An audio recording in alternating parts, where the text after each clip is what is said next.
Assalamualaikum warahmatullahi wabarakatuh. Selamat pagi anak-anak. Semoga kalian selalu senantiasa sehat dan semangat.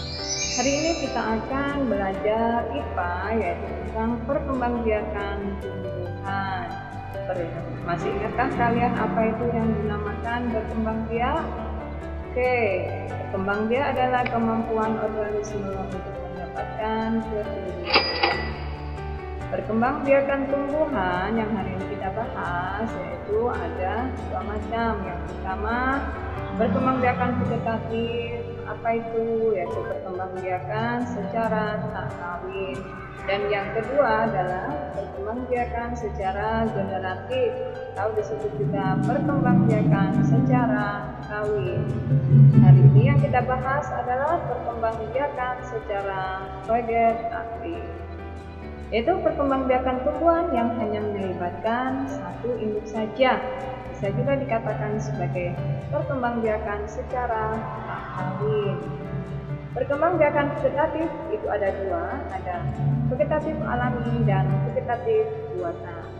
Yang pertama kita ulas yaitu mengenai vegetatif alami. Oke, yaitu perkembangbiakan yang tidak melibatkan campur tangan manusia, termasuk kita, ya. Perkembangbiakan vegetatif alami itu yang pertama spora. Oke, kotak spora atau sporamium akan pecah, lalu spora akan keluar dan jatuh pada tempat yang cocok. Sudah cocok, maka timbul tanaman yang baru. Jadi spora fungsinya mirip dengan biji. Lalu contoh tumbuhan yang berkembang secara spora yaitu tumbuhan lumut dan tumbuhan paku. Ini saya punya gambar dari tumbuhan yang menggunakan spora. Apa ini? Ya, tumbuhan pakis. Pada permukaan bawah daun pakis itu terdapat bintik-bintik spora yang kalau jatuh kan ada, kemudian tumbuh di tempat yang cocok, tumbuh pakis yang baru. Vegetatif alami yang kedua adalah tumbuh. Contohnya pisang dan bambu. Pada gambar itu adalah ada pohon pisang. Pohon pisang ini bisa berkembang biak dengan tunas. Tuh, muncul tunas yang baru. Yang kedua yaitu tunas yang kedua contohnya bambu. Yang seperti pada di depan kelas kita itu ya. Ya, itu tumbuh tunas yang baru juga. Kemudian vegetatif alami yang ketiga yaitu berupa umbi. Umbi terbagi menjadi tiga, ada umbi batang, umbi lapis, dan umbi akar. Oke, satu dulu, umbi batang. Umbi batang merupakan batang yang menggembung di dalam tanah dan mengandung cadangan makanan. Contohnya yaitu ini tanaman kentang dan tanaman singkong. Ini pada singkong, ini contohnya ya, di sini terdapat yang namanya cadangan makanan. Lanjut, yang kedua yaitu umbi lapis. Umbi lapis merupakan batang berukuran pendek di dalam tanah yang dikelilingi oleh berlapis-lapis daun yang tebal. Contohnya iya, bawang merah dan bawang bombay. Ini ada gambarnya ya. Kalau kita ingin memperbanyak bawang merah yang ada di dapur kita, caranya mudah.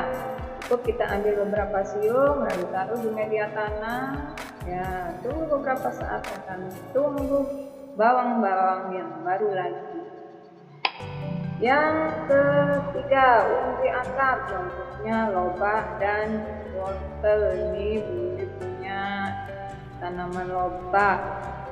Ya, umbinya termasuk umbi akar. Kalau kalian punya lobak, ini ujungnya jangan dibuang ya. Ini bisa kalian tancapkan lagi dan akan timbul lobak-lobak yang baru lagi. Oke, yang terakhir vegetatif alami yang terakhir adalah akar tinggal atau rizoma. Rizoma merupakan batang yang tumbuh menjalar secara horizontal atau mendatar di dalam tanah dan menyerupai akar yang berluas-luas seperti pada sejuta luasnya ya. Contoh rizoma yaitu pada kunyit, jahe, dan lengkuas. Kalau kita punya kunyit di rumah, perbanyak kunyit itu dengan memotong bagian luas, lalu tanam dan tancap di dalam tanah. Oke? Yang terakhir adalah stolon. Stolon merupakan batang yang tumbuh menjalar di atas tanah. Dan jika batang tersebut tertimbun di tanah, maka bagian luasnya itu akan timbul individu yang baru. Contohnya pada stroberi. Oke, kita lanjut. Perkembangbiakan vegetatif yang kedua yaitu yang secara pelatan. Itu perkembangbiakan yang melibatkan campur tangan manusia seperti kita. Yang pertama, cangkok. Apa itu cangkok? Itu mengusahakan batang tanaman berakar sebelum ditanam ke tanah. Bagaimana caranya? Yang pertama, ini ya cara yang pertama. Yang pertama, ranting yang akan kita cangkok itu harus kita kuliti terlebih dahulu. Kemudian berikan tanah humus. Lalu kita bungkus dengan plastik atau sabut kelapa.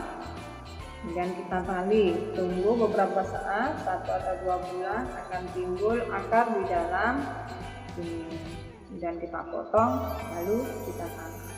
Yang kedua adalah setek, yaitu memotong batang tanaman kemudian ditanam.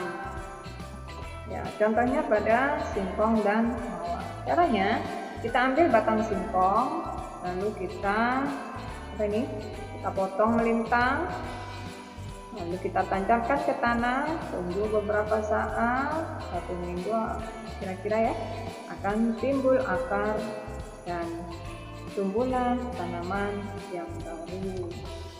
Cara yang ketiga vegetatif buatan yaitu menyambung. Menyambung adalah menggabungkan 2 batang tanaman yang sejenis. Contoh, ini ada batang mawar merah, kita sambung dengan batang mawar putih. Caranya seperti ini ya. Kemudian diikat. Nah, dalam beberapa saat kemudian jadilah individu baru yang seperti ini. Mawar merah campur putih. Cara yang ketiga yaitu dengan menempel atau okulasi. Caranya menyatukan mata tunas dari tanaman yang sejenis dan yang berkualitas baik. Ini tujuannya agar tumbuhan yang diinginkan menjadi tumbuhan yang berkualitas. Contoh ini adalah batang induk dari tanaman. Kemudian diokulasi atau ditempel mata tunasnya dengan tumbuhan lain yang sejenis. Contohnya ini pada jeruk, mangga, dan begonia. Cara yang berikutnya yaitu merunduk, yaitu usaha memperbanyak tanaman dengan cara merundukkan cabang tanaman, lalu menimbun cabang tersebut dengan tanah. Terlebih dahulu batangnya harus dikuliti. Ini caranya ya. Ini adalah pohon, dirundukkan batangnya atau cabang rantingnya. Kemudian ini dikuliti, terus ditimbun dengan tanah. Kalau sudah ada akar baru dipotong, lalu kita tanam.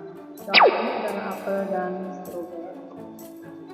Oke anak-anak, menurut kalian perkembangbiakan vegetatif apa yang sering kalian lihat? Apa? Mencangkok. Oke, bisa jadi.